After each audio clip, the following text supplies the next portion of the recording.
Good afternoon, Kent Bain here with 9 Business Group and Elevate Chat. We have the pleasure of Nancy Boisvert joining us today.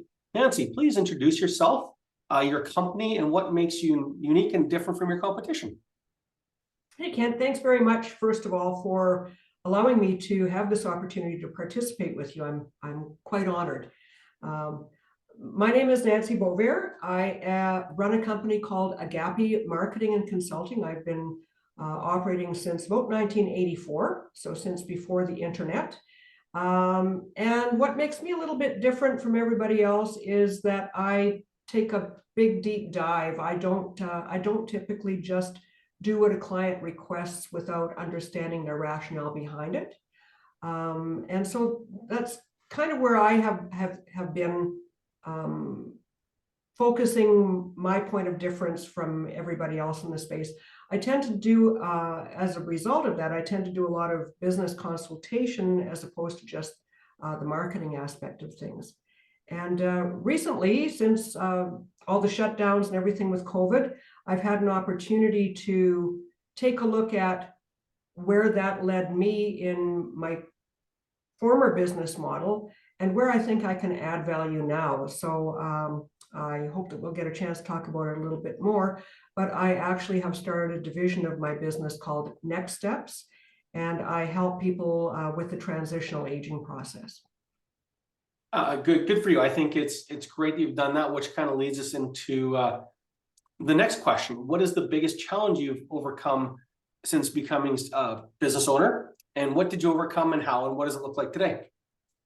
Well, I don't think that I'm unique in this. I think that I may be unique in that I actually admit it, but I struggle all the time with call reluctance. I think it's human nature that we really take things personally. We see it as a rejection. And that's probably been my biggest obstacle, is getting past that hurdle to get on the phone and just talk to people, introduce myself, tell them what I do.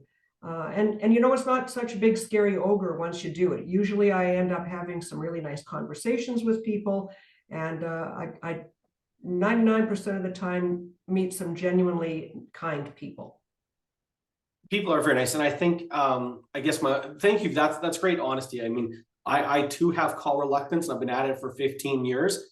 I think it is something in the background, but what has been fun for me is doing these interviews and just the willingness to let people. And I think if we put down our own egos and we focus on the voice on the other end and the person we're talking to, I think it goes a long way to just pick up that phone and make the next phone call. And for me, I know a big one is focusing on the positive outcomes that come from the outreach as opposed to the ones that are awkward or uncomfortable.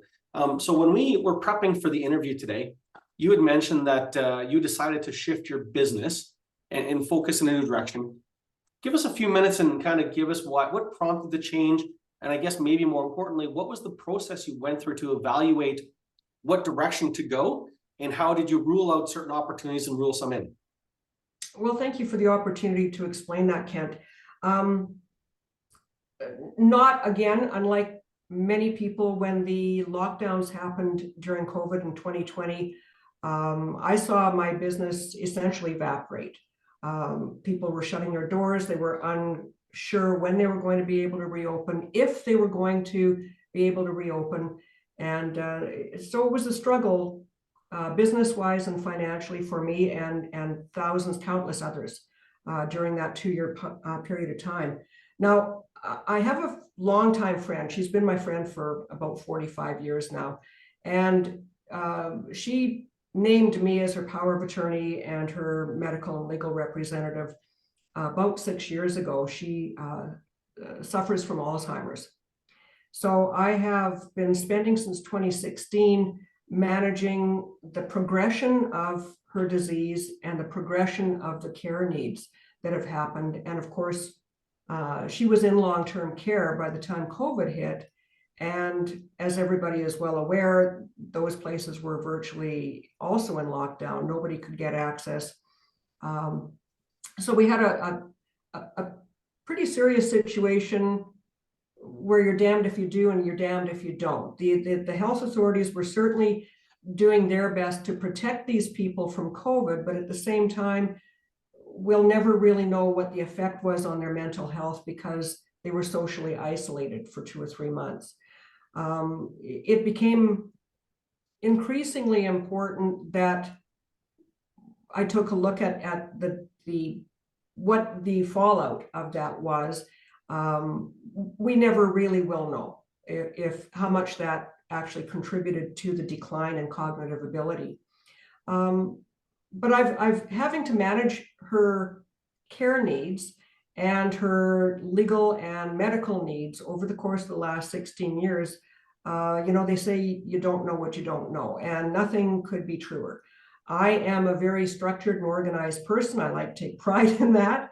But there is absolutely no way on this earth that I could have predicted the wild things that come at you out of left field, just out of the blue. And I have spent literally hundreds of hours seeking answers to a number of different issues that come up out of the blue.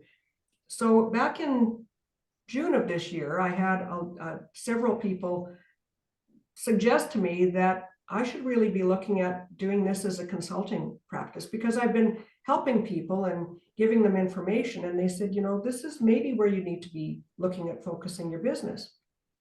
And I said, you're right. I'm one of those people that tends to just run my mouth and give away tons of information. And I thought, there is a real need for this. I just did a post on my website today, and it's a quote from a caregiver that says, I wish I knew when I was starting my caregiving journey of somebody who could have given me this advice. So that's a bit of a long story there, but that's kind of how I came to shift the focus of my business, Ken. That's great. Were there other opportunities that you chose away from? I mean, it sounds like this took you in a natural direction, but there's always temptation to go left or right a little bit. So were there any things that you chose away from as far as a new quote unquote career path or business direction? I wouldn't say so. I think, my career history has much been aligned with my life philosophies forever. I tend to believe that we all do better when we try to help other people. And I just really saw that at this point. I mean, marketing certainly has changed a lot since I started in '84. But I don't really want to be doing that anymore. I'm more of the strategy person. I'm more of the person who does the 360 overview and gives the direction based on a business plan. So again, it comes down to business consulting. It's a very crowded space. And I just wanted to do something that I felt was giving back, that was beneficial, that was useful, and kind of in line. I probably was around, about 30 years ago. I've always wanted to do something to help in the senior space, but the issue is always, how do you monetize it? Yep. So this seemed to be a natural progression for me. So for you, it was very organic. It was very personal. It was organic and one of opportunity, but also one of a personal journey. Thank you for sharing. Thank you. If there was a pirate, a thief in your business, what would they be stealing from you? I was raised to believe, which is true, that people can, they can steal your TV, they can take your car, they can do things, but they can't take your word, they can't take your integrity. I always function with integrity first, and I think that if there was a thief or a pirate, they would try to steal my integrity. That's got to be the best answer. I love it. I think it's critical. I think integrity is, without it, we have nothing. And we've all had the displeasure or unfortunate timing of dealing with people who aren't, and it's not fun. It not just steals part of us, it takes our time, it wastes our time, it's distraction. Thank you. That is great. I'm going to keep that one and use it. Thank you.